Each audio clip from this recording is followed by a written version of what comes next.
শ্রীলঙ্কার প্রেসিডেন্ট গোতাবায়া রাজাপাকসে থেকে বাংলাদেশের সাবেক প্রধানমন্ত্রী শেখ হাসিনা ফেসিবাদ প্রতিষ্ঠার কারণে চরম পরিণতি হয়েছে তাদের। জনরোষে দেশ ছেড়ে পালাতে বাধ্য হন তারা। এবার সেই তালিকায় যুক্ত হলো সিরিয়ার প্রেসিডেন্ট বাশার আল আসাদের নাম।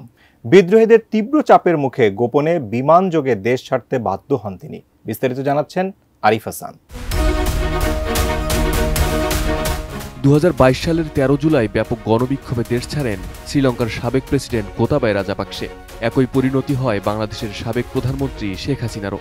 জুলাই বিপ্লবে দেশ ছেড়ে পালিয়ে আশ্রয় নেন ভারতে। সেই একই পথে হাঁটলেন সিরিয়ার প্রেসিডেন্ট বাশার আল আসাদও। স্বৈরাচারী শাসনের বিরুদ্ধে বিদ্রোহের মুখে ফ্যাসিজমের পতনের আরও একটি অধ্যায় যুক্ত হল দামেস্কে। সিরিয়ায় সশস্ত্র বিদ্রোহীদের ব্যাপক বিদ্রোহের মুখে অবসান ঘটল প্রেসিডেন্ট বাশার আল আসাদের 24 বছরের স্বৈরাচারী শাসনের। বিদ্রোহীরা বলছেন সিরিয়া এখন আসাদ থেকে মুক্ত। বাশার আল আসাদ বিমানে করে দামেস্ক ছেড়েছেন, তবে তিনি ঠিক কোথায় গেছেন সেই সম্পর্কে এখন পর্যন্ত নিশ্চিত করে কিছু জানা যায়নি।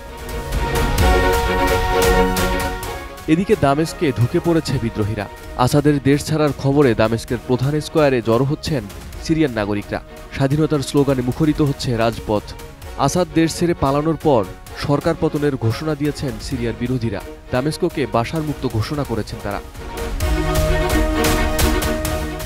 বসুন্ধরা টিস্যুতে ছাড়ের ছড়াছড়ি। বসুন্ধরা টিস্যু নিয়ে এলো নিশ্চিত ছাড়। এদিকে বিদ্রোহীদের কাছে ক্ষমতা হস্তান্তরে রাজি হয়েছেন সিরিয়ার প্রধানমন্ত্রী মোহাম্মদ ঘাজি জালালি। তবে তিনি সিরিয়া ছেড়ে যাবেন না বলে জানিয়েছেন। জনগণ যাকে বেছে নেবে তাকেই সহযোগিতা করার আশ্বাস দিয়েছেন তিনি। 2000 সাল থেকেই সিরিয়ার ক্ষমতায় ছিলেন বাশার আল আসাদ। এর আগে তার বাবা হাফেজ আল আসাদ 29 বছর দেশটি শাসন করেছিলেন। তবে 2011 সালে প্রেসিডেন্ট বাশার আল আসাদের বিরুদ্ধে ব্যাপক বিক্ষোভ শুরু হয়। ওই সময় বিক্ষোভকারীদের দমনে কঠোর পন্থা অবলম্বন করেন তিনি। এরপর বিক্ষোভকারীরা সশস্ত্র বিদ্রোহ শুরু করেন। এতে করে দেশটিতে শুরু হয় গৃহযুদ্ধ। যদিও 2015 সালে বাশার আল আসাদকে বাঁচাতে এগিয়ে আসে রাশিয়া। সে বছর সিরিয়ার বিভিন্ন অঞ্চল লক্ষ্য করে ব্যাপক বিমান হামলা চালায় তারা। এরপর বিদ্রোহীরা পিছু হটতে বাধ্য হয়। কিন্তু সাম্প্রতিক সময়ে লেবাননের শিয়া সশস্ত্র গোষ্ঠী হিজবুল্লাহ দুর্বল হয়ে যাওয়ায় এবং ইউক্রেন নিয়ে রাশিয়ার ব্যস্ত থাকার সুযোগে বিদ্রোহীরা আবারও তৎপর হয়ে ওঠে।